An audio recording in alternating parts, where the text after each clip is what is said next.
Welcome, tribe. Welcome to Spirit Tribe's Yoga Challenge.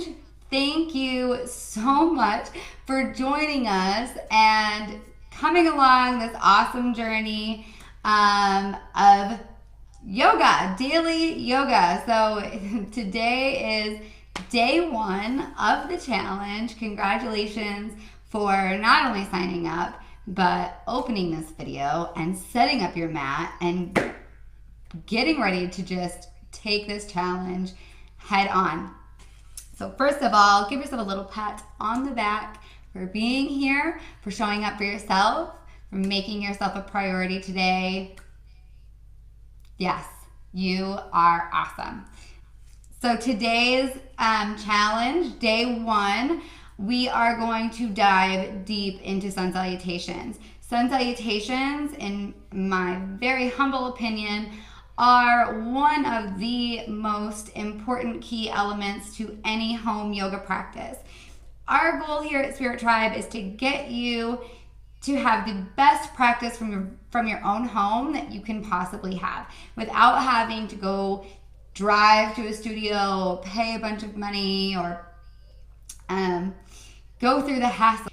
Also, if you are somewhere where you don't have internet or cell service and you want to get a practice in, sun salutations is where it's at. So learning our sun salutations inside and out is going to be essential for your home practice. So I'm going to break down each posture because I want you guys to all really know exactly how to do this on your own without any question. And then we'll flow through it a couple of times. So without further ado, let's jump right into learning our sun salutations today. So our first pose in our sun salutations is going to be mountain pose. Now, sometimes you'll hear this pose referred to as Tadasana. Other times you'll hear it referred to as Samastati. So it depends on whether or not you're in like a Hatha class or an Ashtanga class. Since we are doing sun salutations in the Ashtanga style, we're going to call it Samastati. But you can also just call it mountain pose. So coming into your mountain pose, you're going to have the toes together with the heels slightly apart, maybe just like a couple of inches. And we'll start from the ground and work our way up. So we want to root down into all four corners of each foot. What that means is here, here, here, and here. So not counting the toes, right? If you took your toes off and you made a little box with the rest of your feet, you want to ground down into the four corners.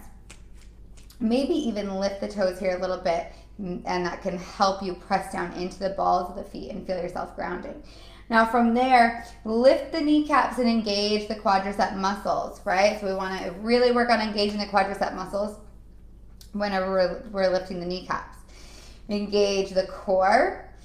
Make sure we're not overarching the lower back. So instead of standing like this, we want to bring that tailbone and reach it down towards the mat. So we're not tucking it under either. We're not pressing the hips forward. We're reaching the tailbone straight down into the mat. And then find space in between each and every vertebrae in the spine, lifting up through the crown of the head toward the ceiling, up, up, up, with the head down, down, down, with the tailbone, arms down at your side, palms facing forward. Relax the shoulders down and away from the ears. Wow. Okay, so there's a lot going on here, right? We're not just standing. We're working. We are working hard, especially if you still have that core engaged. And now, breathing with it. So whenever we're breathing in yoga, we're breathing in and out of the nose unless instructed otherwise. So finding that inhale and exhale through the nose. Now we want to start our Ujjayi breathing. Ujjayi breathing is a style of breathing that we do in any yoga flow classes. And all you do is you find create a slight constriction at the back of the throat. It's going to make your breath sound audible like an ocean wave. Okay, So once you have that where you can hear it, you should be able to hear it. Maybe the person next to you wouldn't be able to hear your breath, but you should be able to hear it. So we're just closing off the back of the throat just enough to hear that ocean wave breathing. It's going to create friction in the throat. It's going to help us create internal heat in the body to help us through our practice. So a lot of people like to go to hot yoga classes, but you can actually create that heat within the body by using breathing techniques as well. Maybe not to that extent, but this is how we create the internal heat. Your Ujjayi breath has a whole slew of other benefits that go along with it too. So here in our mountain pose, we have our Ujjayi breathing in and out of the nose. We're also lengthening our inhales and exhales. So we want to connect the breath with the movement. That's the key to any style of vinyasa yoga, okay? Ashtanga is a variation of vinyasa, meaning we are moving with our breath. So at the top of the mat, in your mountain pose, take a breath.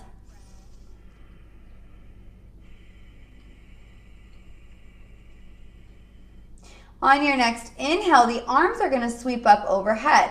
You're still keeping the core engaged. You're still rooting through the feet. Nothing's changing from the chest down, right? So we've still got the core engaged, the tailbone's reaching, we're lengthening through the crown of the head. The arms come up, the fingers are spread nice and wide. Keep the hands engaged.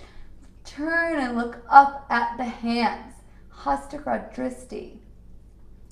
All right, on your next exhale, we fold forward into Uttanasana. Now, I like to bring my hands through center. Some people like to swan dive with their arms out. You can pick whichever one feels better for you. Release the hands down towards the mat in your Uttanasana. So in your forward fold, usually we're only going to be here for one breath as we move through the breath, but let's break it down here a little bit more. Allow the head to hang heavy. Okay, you'll notice we come into this pose a lot in our sun salutations. Notice where you are right now. And then I'm going to have you check in again at the end of class and see where you are in your forward fold by the time we're done.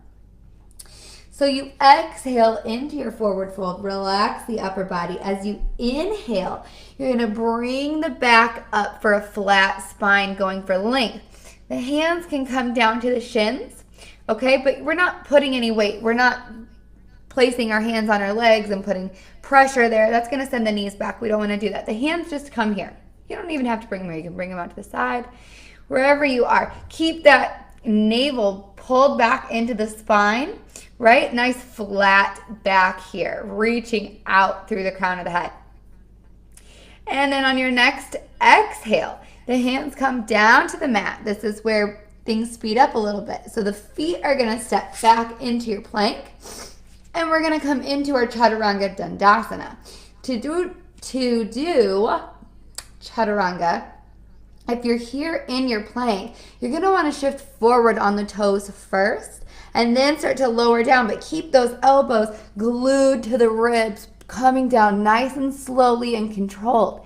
And then you hover above the mat before inhaling into upward facing dog. Now, it may take a little while to get your Chaturanga the way that you want it, right? So a lot of times we forget to shift forward.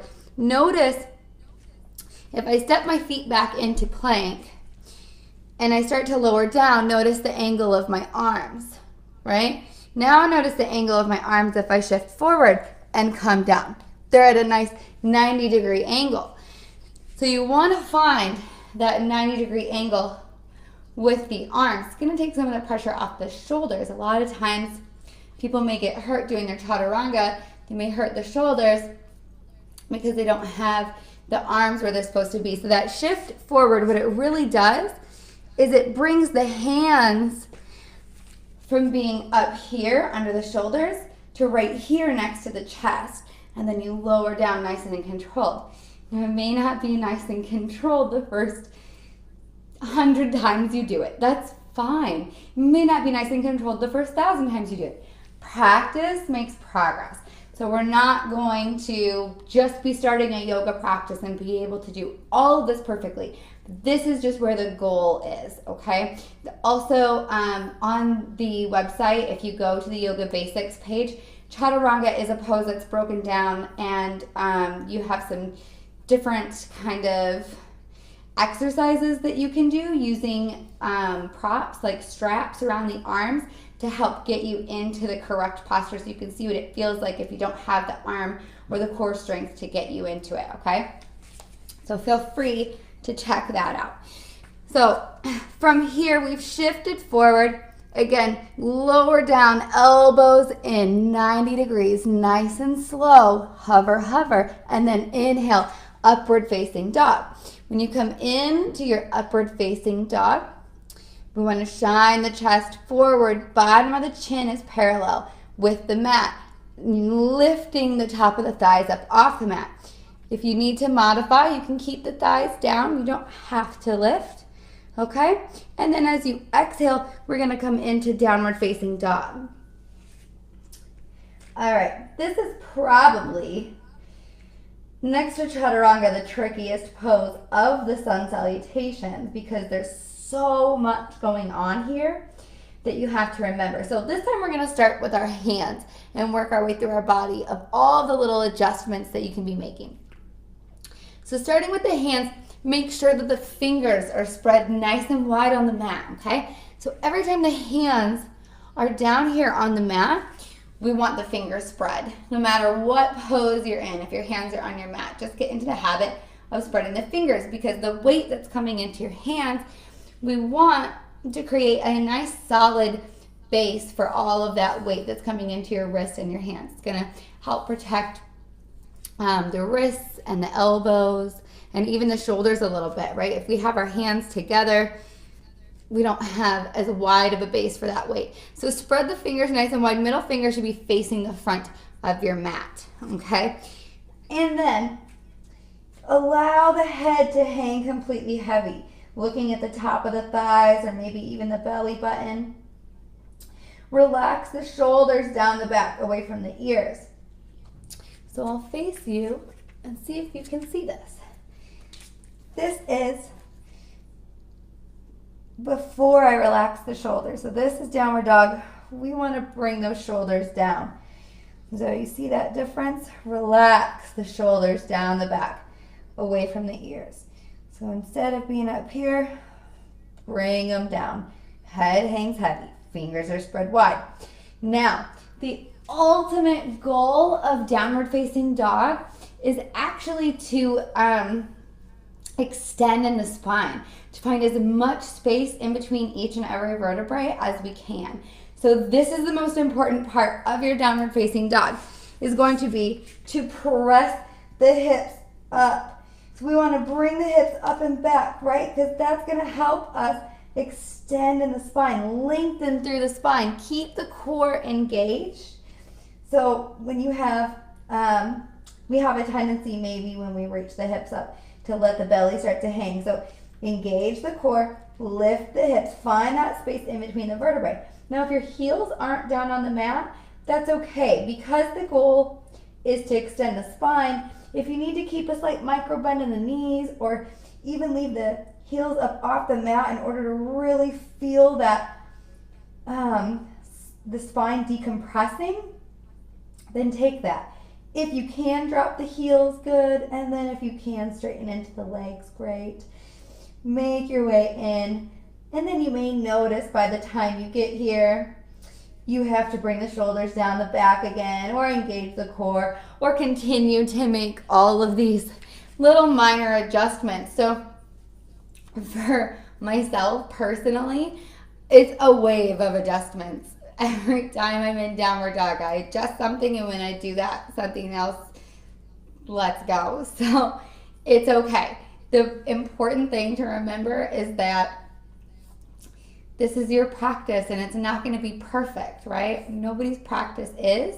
So we're here to just do our best, but also learn how to listen to our body and take cues from the body. So if you're doing something and it hurts, you back off, right? So we never want to do anything that hurts, any sharp shooting pain, anything like that. Discomfort is really kind of the ultimate goal here. We want to be a little bit uncomfortable because that means we're growing, we're expanding. So learning how to breathe through the discomfort in yoga helps you learn how to breathe through the discomfort off your mat as well. At least for myself personally, but watch and see what happens when you learn how to get comfortable being uncomfortable. All right, so when we come into our downward facing dog in our sun salutations, we hold for 5 breaths. So we won't hold for 5 breaths this time. We're going to keep going through the moves, and then we'll start going through it with the actual breath. So once you're here in downward facing dog for 5 breaths, you'll inhale, look between the hands. This is where you bring the feet forward into a half lift. So there's a couple different ways to get there. You can walk the feet forward, however many steps it takes. Bring the feet back into their mountain pose position, okay? So toes together, heels slightly apart, and you'll come back into that half lift that we did earlier. Another way to get in there from downward facing dog is 1 big step, okay? Another way to get in there is called floating the feet forward. So find a variation that fits your practice the best, and then you'll come back into that half lift. This is going to be on an inhale. On your next exhale, we come back in to our forward fold, Uttanasana.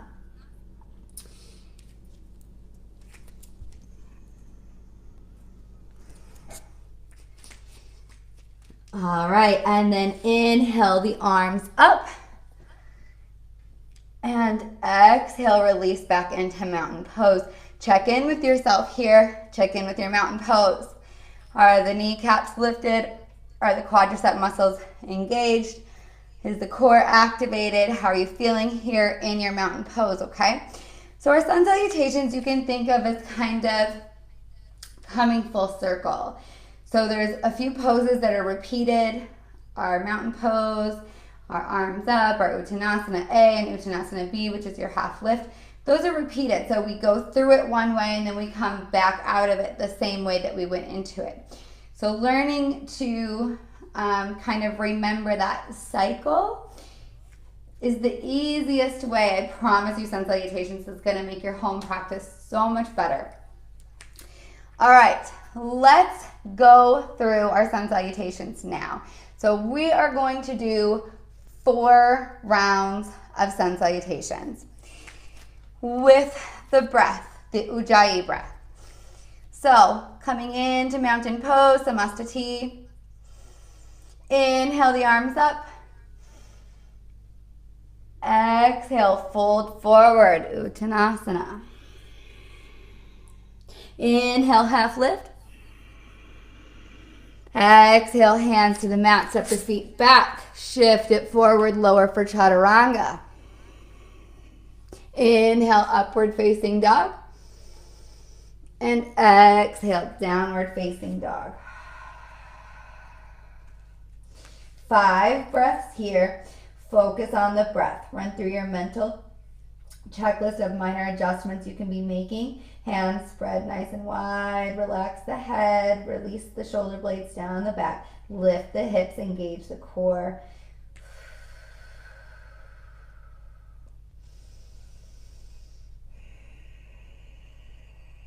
And then breathe, finding stillness in your downward facing dog.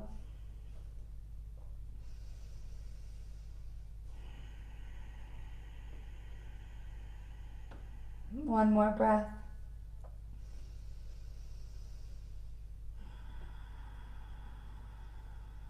On your next inhale, look between the hands, walk, step, or float the feet forward into your half lift.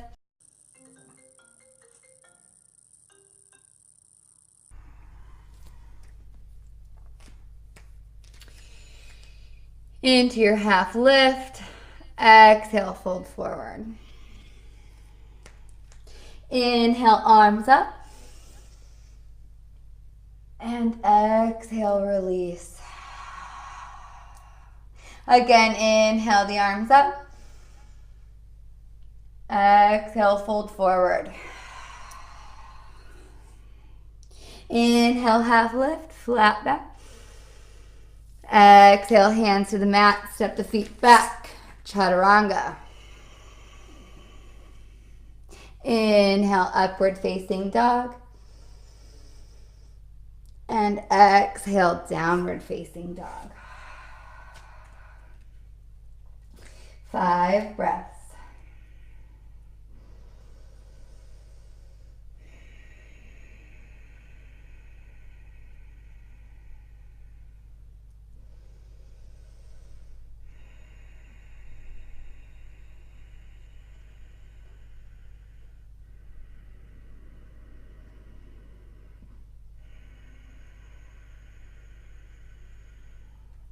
You're doing awesome. One more breath.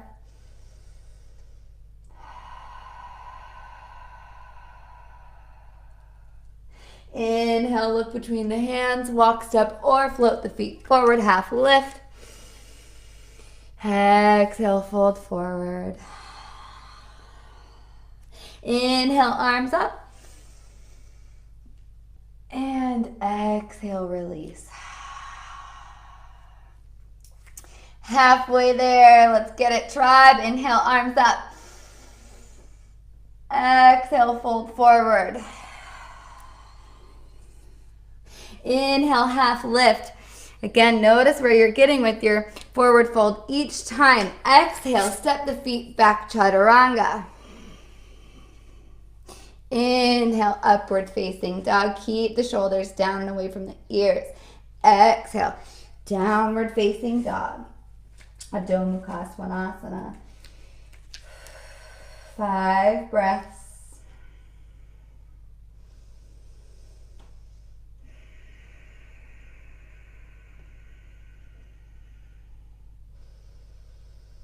So much going on in your downward facing dog. We're strengthening the hands, the wrists, the shoulders and arms. We're lengthening through the spine. We're stretching and opening up through the ankles and calves and hamstrings. We're also inverted, our head underneath of our heart, below our heart. Getting all the benefits of inversions as well. On your next inhale, look between the hands. Bring the feet forward, half lift. Inhale. Exhale, fold forward. Inhale, arms up. And exhale, release.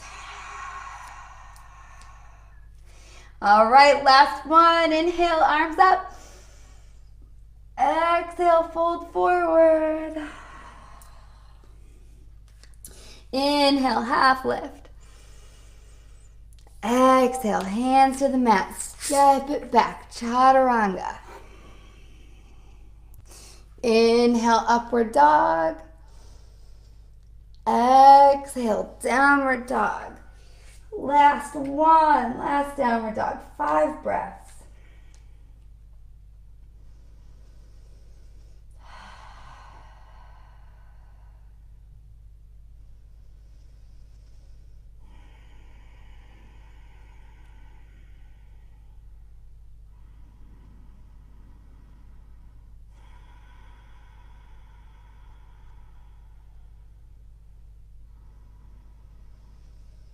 One more breath.